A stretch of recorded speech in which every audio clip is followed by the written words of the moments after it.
YCP అధినేత్రి YS Sharmila Congress party కండువా కప్పుకునే విషయం తెలిసిందే.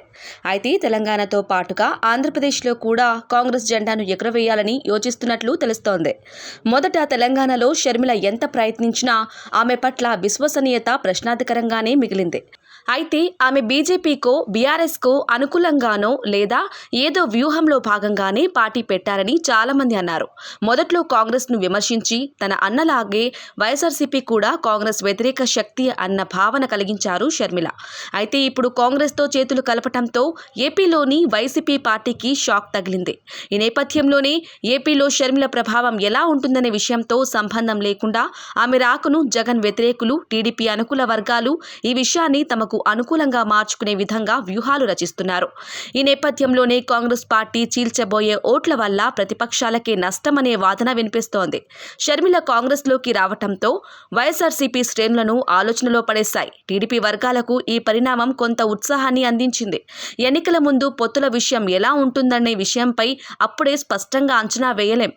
12 ఏళ్ల కిందట తన జగన్మోహన్ రెడ్డి జైలుకు వెళ్లటంతో ఆయన స్థాపించిన పార్టీ భారాన్ని మోయటానికి రాజకీయాల్లోకి వచ్చిన షర్మిల ఆ తరువాత సొంతంగా పార్టీ స్థాపించి చేసిన రాజకీయ ప్రయాణంలో కొత్త మలుపు తిరిగింది. చనిపోయిన నా తండ్రిని A1 నిందితుడిగా పేర్కొన్న దుర్మార్గులు అంటూ ఒకప్పుడు కాంగ్రెస్ పార్టీని, ఆ పార్టీ నేతలను తిట్టిన షర్మిల మళ్లీ అదే పార్టీలో చేరారు. మరి అదే కాంగ్రెస్ విల్లు విరిచి జగన్ పైకి దూసుకెళ్లే బాణం కాబోతున్నారా అనే ప్రశ్నలు తలెత్తుతున్నాయి. వైఎస్ రాజశేఖర రెడ్డి బతికి ఉన్నప్పుడే జగన్ రాజకీయాల్లోకి వచ్చినప్పటికీ షర్మిల మాత్రం రాజకీయాలకు దూరంగానే ఉన్నారు.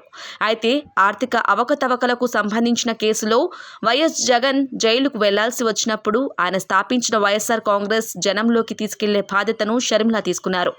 2011లో వైఎస్ఆర్సీపీ ప్రారంభిస్తే 2012లో ఆమె ఆ పార్టీలో బాధ్యతలు తీసుకున్నారు. ఆ పార్టీ జాతీయ కన్వీనర్గా పదవి దక్కింది. ఇడుపులపాయ నుంచి ఇచ్చాపురం వరకు సాగిన యాత్ర జగన్ జైల్లో ఉన్నప్పుడు ఆ పార్టీకి ఊపిరి పోసింది అని చెప్పవచ్చు. ఇక 2019 ఎన్నికల ముందు బై బై బాబు పేరుతో 11 రోజుల పాటు బస్సు యాత్ర చేసి ఆంధ్రాలో వైఎస్ఆర్సీపీ తరపున విస్తృతంగా ప్రచారం చేశారు. అయితే జగన్ అధికారంలోకి వచ్చిన ఏడాది తర్వాత పరిణామాలు మారుతూ వచ్చాయి.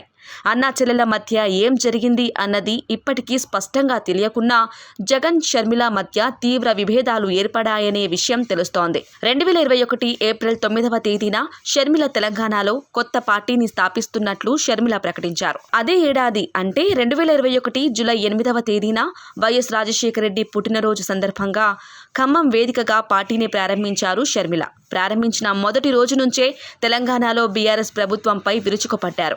అయితే ఇప్పుడు షర్మిల తన పార్టీ కాంగ్రెస్లో విలీనం చేస్తారంటూ వార్తలు వచ్చినప్పటికీ ఆమె ఆశించినట్లుగా తెలంగాణ రాష్ట్రంలో కాంగ్రెస్ పార్టీలో ఆమెను ఆహ్వానించడానికి ఇక్కడి తెలంగాణ నాయకత్వం మొదట ఆసక్తి చూపలేదు. అయినా షర్మిల మాత్రం సరిగ్గా ఎన్నికల ముందు ప్రభుత్వ వ్యతిరేక ఓటు చీలి బీఆర్ఎస్ అధికారంలోకి వచ్చే అవకాశాన్ని ఆపడం కోసమంటూ తాను పోటీ నుంచి తప్పుకుని కాంగ్రెస్కి మద్దతిస్తున్నట్లు ప్రకటించారు.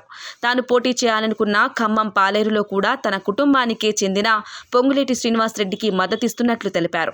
కాంగ్రెస్ పార్టీకి బేషరతుగా మద్దతిచ్చిన షర్మిల తెలంగాణలో కాంగ్రెస్ గెలిచిన తరువాత ఆ గెలుపులో తమకు భాగం ఉందంటూ బహిరంగంగానే తెలిపారు.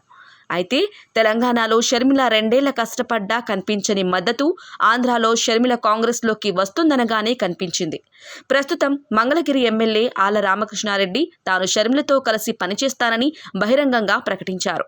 ఆంధ్రాలో కాంగ్రెస్ పార్టీ రాష్ట్ర విభజన తరువాత దారుణంగా దెబ్బతింది. 138 ఏళ్ల కాంగ్రెస్ పార్టీ చరిత్రలో ఏ రాష్ట్రంలో చూడనంత ఘోర అపజయం ఆంధ్రాలో చూసింది ఆ పార్టీ. ఇప్పుడు షర్మిల రాకతో మళ్లీ ఆంధ్ర కాంగ్రెస్కి కాస్త ఊపిరి వస్తుందని ఆ పార్టీ అభిమానులు నమ్మకంగా ఉన్నారు.